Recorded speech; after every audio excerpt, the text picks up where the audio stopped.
Le sol en marbre du cabinet Preston Hamilton & Associates résonnait d'accusations, tandis que la voix de mon frère David résonnait sur les murs de la salle de conférence. « Elle vole les comptes depuis des mois » cria-t-il en me pointant du doigt. « Depuis que grand-père est malade, Émilie dépose de l'argent sur des comptes offshore. » Assise en silence à l'immense table en chêne, les mains jointes sur les genoux, j'observais le spectacle.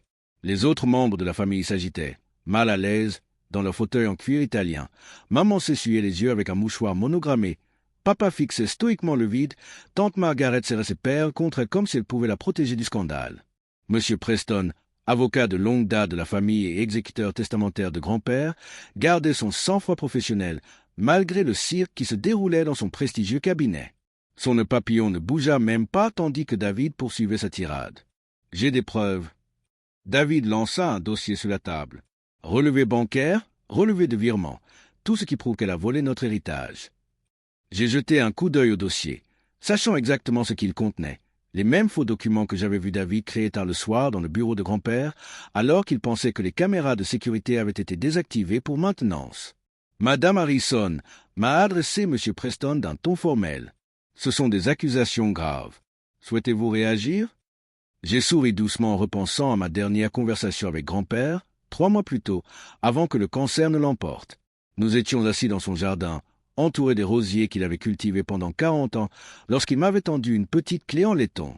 Le coffre-fort de mon bureau, avait-il dit d'une voix faible mais le regard toujours aussi vif. Il y a quelque chose que tu dois protéger. David, il n'est pas celui qu'on croyait. Maintenant, en regardant le costume parfaitement taillé de mon frère et son masque d'indignation vertueuse, savamment confectionné, je me demandais si grand-père avait su depuis le début ce que David allait tenter de faire. Je pense, dis-je calmement, qu'on devrait attendre l'arrivée de l'équipe de sécurité avec son matériel. Grand-père a été très précis sur le déroulement de cette réunion. La confiance de David vacilla un instant. L'équipe de sécurité? Quelle équipe? Juste au bon moment, 2 hommes en costume sombre entrèrent, déployant un grand écran et un ordinateur. Je l'ai reconnu, de Harrison Security Solutions, l'entreprise que grand-père avait fondée 50 ans plus tôt, celle dont David essayait de prendre le contrôle depuis que la santé de grand-père avait commencé à décliner. « Qu'est-ce que c'est » demanda David. « On est là pour lire le testament, pas pour regarder un film. » Monsieur Preston s'éclaircit la gorge. En fait, M. Harrison a explicitement indiqué dans ses instructions qu'avant la lecture du testament, certaines preuves devaient être présentées. Je vis le visage de David se vider de ses couleurs, tandis que l'équipe de sécurité commençait à installer son matériel. Il m'avait toujours sous-estimé, moi, la sœur réservée qui avait passé ses étés en stage dans l'entreprise de sécurité de grand-père au lieu de faire la fête sur des yachts comme lui. La sœur qui avait appris tous les aspects de la surveillance et de la protection pendant qu'il se concentrait sur son apparence de riche héritier. « C'est ridicule !» réessaya David en cherchant du soutien autour de lui. « Maman? Papa? Tu vas vraiment la laisser retarder les choses avec ça ?» Papa finit par parler, la voix fatiguée. « Voyons voir ce que ton grand-père voulait qu'on voie. » Les lumières s'éteignirent légèrement lorsque l'écran s'alluma. L'horodatage dans un coin indiquait. Il y a 3 mois, la nuit où grand-père avait été transporté d'urgence à l'hôpital pour la dernière fois. La vidéo montrait le bureau de grand-père, sombre à l'exception de la lampe de bureau. Une silhouette traversa l'ombre David, bien qu'il se croyait visiblement seul. Nous l'observâmes tous en silence tandis qu'il ouvrait le coffre-fort de grand-père avec une combinaison qu'il n'aurait pas dû connaître, en sortait des documents et commençait à les photographier méthodiquement avec son téléphone. « Ce n'est pas » commença David, mais sa voix s'éteignit au début de la séquence suivante. Cette fois, il était au bureau de grand-père, scannant et modifiant soigneusement les documents, créant ainsi la preuve même qu'il venait de jeter sur la table. L'angle de la caméra captait parfaitement son visage, illuminé par l'écran de l'ordinateur, tandis qu'il travaillait, effaçant et modifiant des chiffres, changeant, des dates qui fabriquent des preuves de transfert qui n'avaient jamais eu lieu. « Éteignez !» cria David, se levant si brusquement que sa chaise bascula en arrière. « Tout ça est faux. Elle a manipulé les images. » Les images, dis-je doucement, proviennent directement du système de sécurité personnelle de grand-père, celui qu'il avait mis à niveau l'année dernière avec des sauvegardes triplement redondantes et une vérification par blockchain. Vous savez, le système que vous avez essayé de désactiver la semaine dernière en pensant que personne ne vous regardait? Une autre séquence commença. David tentait d'accéder à l'ordinateur central de sécurité, ignorant que chacun de ses mouvements était enregistré par un système secondaire dont seul grand-père et moi avions connaissance. « Monsieur Preston » continuai-je. Je crois que vous trouverez un compte rendu détaillé de toutes ces tentatives dans l'enveloppe que grand-père vous a laissée. L'avocat hocha la tête et sortit une épaisse enveloppe de manille, cachetée du cachet officiel de Harrison Security. Avec, ajouta-t-il, le vrai testament. Un vrai testament? La voix de tante Margaret trembla. Qu'entendez-vous par un vrai testament? Je me tournai vers David, dont le visage était passé du pâle au cendré. Voudriez-vous m'expliquer le faux testament que vous avez déposé dans le bureau de M. Preston la semaine dernière? Celui qui vous a mystérieusement laissé le contrôle de tout? L'équipe de sécurité passa un dernier extrait, David s'introduisant par effraction dans le cabinet après les heures de bureau pour remplacer des documents dans les dossiers de M. Preston. L'horodatage correspondait parfaitement au registre de sécurité de la nuit. Ce n'est pas, je n'ai pas. La façade soigneusement construite de David commença à se fissurer. Il jeta un regard affolé autour d'eux. Lui, cherchant un allié, sans en trouver un. « Elle m'a piégé !» s'écria-t-il. « C'est un coup monté. » « Émilie » murmura maman, la voix brisée. « C'est vrai ?» Je soutins son regard sans la quitter des yeux. Grand-père était au courant. Il observait les tentatives de David de reprendre l'entreprise depuis des mois. C'est pourquoi il a mis en place des mesures de sécurité supplémentaires. C'est pourquoi il m'a donné la clé pour protéger les véritables documents. M. Preston prit une télécommande et mit la vidéo sur pause, sur une image parfaitement nette de David imitant la signature de grand-père sur des documents. « Je pense, dit-il gravement, que nous devrions procéder à la lecture du testament, à moins que quelqu'un n'y voie une objection. » David se précipita vers la porte, mais l'équipe de sécurité fut plus rapide. Ils lui bloquèrent la sortie, leur visage professionnellement neutre, mais leur posture indiquait clairement qu'il n'allait nulle part. « Bon, maintenant, poursuivit M. Preston en brisant le sceau du testament, voyons ce que M. Harrison voulait vraiment pour son héritage. » Je restai assis, regardant le monde parfaitement construit de mon frère s'effondrer. Grand-père m'avait appris que dans le domaine de la sécurité, la vérité finit toujours par éclater. Il faut juste savoir la protéger jusqu'au moment opportun. Et je l'avais protégée, chaque octet de preuve, chaque image, chaque empreinte numérique que David avait laissée derrière lui, se croyant trop intelligent pour être découvert. Car c'est ce que grand-père m'avait appris à faire, pas seulement diriger une entreprise de sécurité, mais comprendre que la véritable sécurité ne se résume pas à des serrures et des caméras. Il s'agit de savoir quand attendre, quand surveiller et quand laisser les actions de quelqu'un causer sa perte. Le portefeuille en cuir contenant le véritable testament de grand-père semblait porter le poids de décennies lorsque M. Preston l'ouvrit. David avait cessé de lutter contre l'équipe de sécurité, mais restait debout, ses cheveux parfaitement coiffés maintenant en bataille, sa confiance remplacée par une panique à peine contenue. « Avant de commencer, dit M. Preston en ajustant son nœud papillon, je dois préciser qu'Harrison Senior a enregistré un message vidéo pour accompagner cette lecture. Il a été très précis sur le timing. » L'écran qui venait de révéler la supercherie de David montrait maintenant le visage de grand-père, enregistré dans son bureau 3 semaines avant sa mort. Malgré la maladie qui le rongeait, son regard exprimait la même intelligence vive qui avait fait d'Harrison Security un empire. « Si vous regardez ça, commença-t-il, alors Emily a fait exactement ce que je savais qu'elle ferait. Elle a protégé la vérité jusqu'au moment opportun.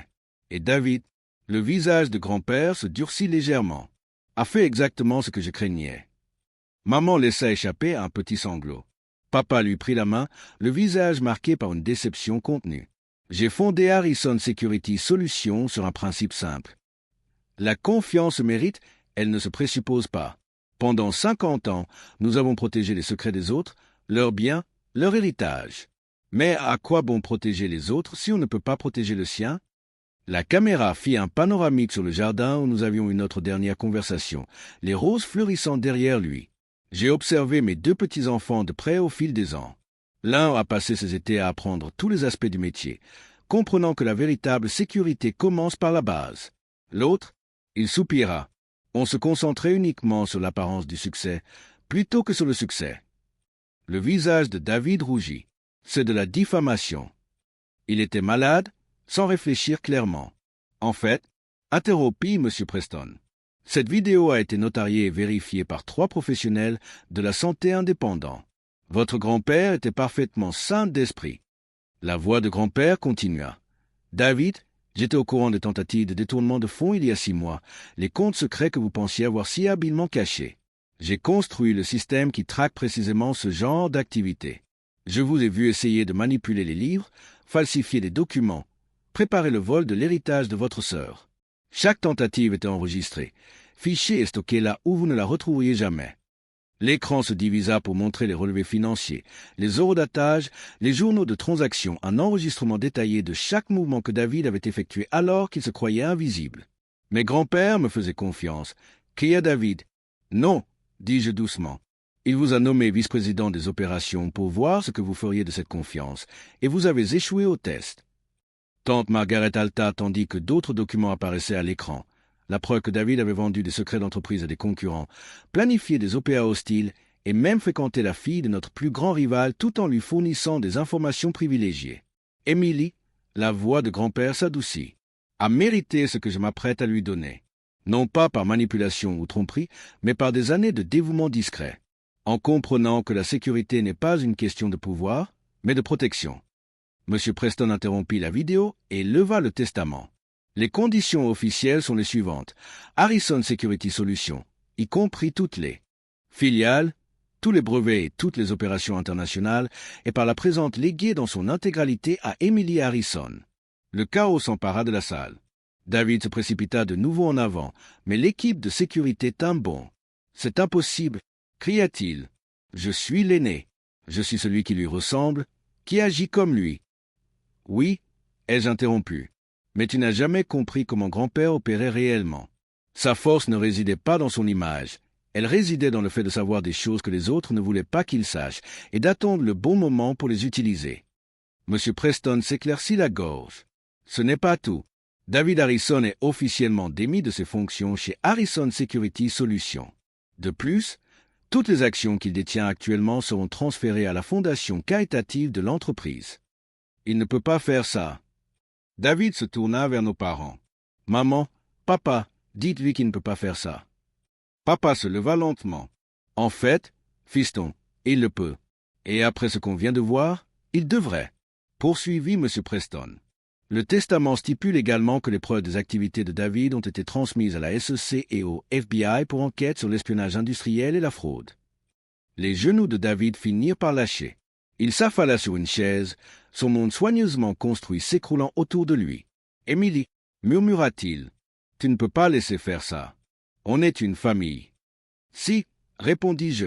C'est pour ça que grand-père t'a donné tant d'occasions de faire tes preuves. C'est pour ça qu'il t'observait et attendait, espérant que tu ferais des choix différents. Mais être une famille ne signifie pas tolérer la trahison. » La vidéo reprit, la voix de grand-père emplissant la pièce une dernière fois. « Au reste de la famille, je lègue des fiducies individuelles, dont M. Preston vous expliquera les détails. Mais l'entreprise, mon véritable héritage, a besoin de quelqu'un qui comprenne que le pouvoir ne consiste pas à prendre, mais à protéger. » Il regarda droit dans la caméra et je ressentis la même connexion que lors de notre dernière conversation jardinage. « Émilie, tu m'as demandé un jour pourquoi je passais autant de temps à m'occuper des rosiers alors que je pouvais engager les meilleurs jardiniers du monde. Tu te souviens de ce que je t'ai dit ? » Je m'en souvenais, parce que regarder pousser apprend la patience, et la patience est la clé pour voir. La vérité, tout à fait, sourit grand-père. Vous avez observé, attendu, protégé la vérité jusqu'au moment opportun. Maintenant, protégez mon héritage comme vous avez protégé ce registre de sécurité, non pas par la force, mais par la sagesse. L'écran s'est éteint, nous laissant dans un silence, seulement interrompu par les pleurs discrets de maman et la respiration saccadée de David. M. Preston a commencé à distribuer des documents, actes de transfert officiel, actes de fiducie, avis juridiques. Mais je contemplais le jardin visible à travers les fenêtres du cabinet, pensant aux roses et à la patience, et aux différentes façons dont les gens révèlent leur vraie nature lorsqu'ils pensent que personne ne les regarde. L'équipe de sécurité s'est avancée. « Mademoiselle Harrison, nous devons escorter M. David Harrison pour qu'il rencontre les agents du FBI qui attendent en bas. » David se tenait debout, les jambes tremblantes. « Ce n'est pas fini », a-t-il sifflé tandis qu'il le conduisait vers la porte. « En fait, » ai-je répondu, « c'est fini depuis des mois.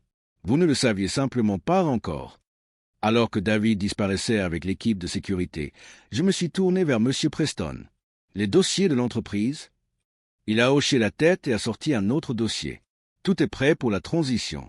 Votre grand-père a été très minutieux dans ses préparatifs. »« Bien sûr qu'il était, » dis-je doucement.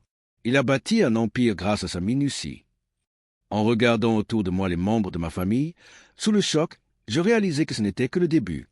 La tromperie de David avait ébranlé leur fondation, leur compréhension de ce que nous étions en tant que famille. Rétablir cette confiance prendrait du temps, mais j'avais appris des meilleurs comment protéger les choses pendant qu'elles se renforcent. Un mois après la lecture du Testament, je me suis assis dans l'ancien bureau de grand-père devenu mon bureau pour visionner les images de sécurité. Par habitude, l'espace était resté pratiquement inchangé. Le même fauteuil en cuir, le même mur d'écran, le même coffre-fort vintage qui avait joué un rôle crucial dans la révélation des manigances de David. Seules les roses sur le bureau étaient neuves, cueillies dans le jardin de grand-père ce matin-là. Un léger écho interrompit mes pensées. Mademoiselle Harrison, mon assistante Sarah apparut dans l'embrasure de la porte. Vos parents sont là? J'ai hoché la tête en inspirant profondément. Ce serait leur première visite à l'entreprise depuis l'arrestation de David. La tempête médiatique commençait enfin à s'apaiser. Les gros titres sur la trahison de l'héritier de Harrison Security avaient laissé place à de nouveaux scandales. Mais les blessures familiales étaient encore vives. Maman entra la première, paraissant plus âgée qu'il y a un mois. Papa suivit, sa démarche assurée habituelle maintenant hésitante. Ils examinèrent le bureau, se souvenant probablement de toutes leurs visites lorsque grand-père était assis derrière ce bureau. « Tu as gardé le même » dit doucement maman. « Certaines choses n'ont pas besoin d'être changées, » répondis-je, juste pour protéger. Papa s'éclaircit la gorge. Nous avons vu David hier au centre de détention fédérale. J'attendis, les laissant trouver leurs mots. Il voulait qu'on vous convainque d'abandonner les poursuites. Continua maman. Il dit qu'il peut tout expliquer. J'en suis sûr, dis-je en tournant l'un des écrans vers eux. Tout comme il a expliqué ces transferts, ces faux documents ou ces fuites de protocoles de sécurité qui ont mis en danger des centaines de nos clients. L'écran a montré une cascade de preuves, pas seulement ce qui avait été révélé lors de la lecture du Testament, mais tout ce que nous avons découvert depuis. La trahison de David était plus profonde que quiconque ne l'aurait imaginé. Nous ne sommes pas là pour le défendre, a dit papa rapidement. Nous sommes là parce que... Il s'est arrêté, luttant. Parce que nous te devons des excuses. Je ne m'y attendais pas. Nous aurions dû le voir, a ajouté maman. Pendant toutes ces années, nous avons pensé que David suivait les traces de ton grand-père parce qu'il avait l'air d'un personnage, qu'il jouait le rôle. Nous n'avons jamais remarqué que c'était toi qui faisais le travail. Ce n'est pas une question de travail, ai-je dit en me levant pour contempler la ville. Il s'agit de comprendre ce que grand-père a réellement construit ici. David voyait Harrison Security comme un pouvoir à saisir. Moi, je voyais ça comme une responsabilité à protéger. Papa s'est approché de la fenêtre et s'est placé à côté de moi. Ton grand-père m'a dit un jour que la véritable mesure de la sécurité ne se mesure pas au nombre de serrures, mais à la capacité de savoir lesquelles comptent le plus. La serrure familiale, dis-je doucement, c'est celle que David a cassée. Et celle que tu as protégée, ajouta maman, même quand il fallait observer, attendre, le laisser croire qu'il gagnait. Je me tournai vers eux. Sais-tu pourquoi grand-père aimait tant les roses? Ils secouèrent la tête. Parce qu'elles t'apprennent que les belles choses ont besoin de protection et de patience. Trop de protection, elles suffoquent. Trop de patience, elles se fanent. Le tout est de savoir quand agir. Comme toi, dit papa. Avec les preuves, j'aurais pu démasquer David plus tôt. Avouai-je. Mais grand-père m'a appris à attendre le moment où la vérité ferait plus que punir. Elle protégerait l'avenir de l'entreprise. Une notification s'afficha sur l'un des écrans. L'audience préliminaire de David était prévue pour la semaine prochaine. Les preuves étaient accablantes. Ses avocats réclamaient déjà une négociation de peine. « Il veut te voir » dit doucement maman avant l'audience. Je secouai la tête. Non, certaines conversations doivent avoir lieu en leur temps. Pour l'instant, je me concentre sur la reconstruction de ce qu'il a failli détruire. Sarah réapparut dans l'embrasure de la porte. « Mademoiselle Harrison, le conseil est prêt pour votre présentation. » Merci. Je rassemblai mes dossiers, puis me tournai vers mes parents. Voulez-vous rester? Voir ce qu'est vraiment Harrison Security? Ils échangèrent un regard, puis hochèrent la tête. En nous dirigeant vers la salle de réunion, je remarquai papa qui observait les photos d'employés alignés dans le couloir des décennies de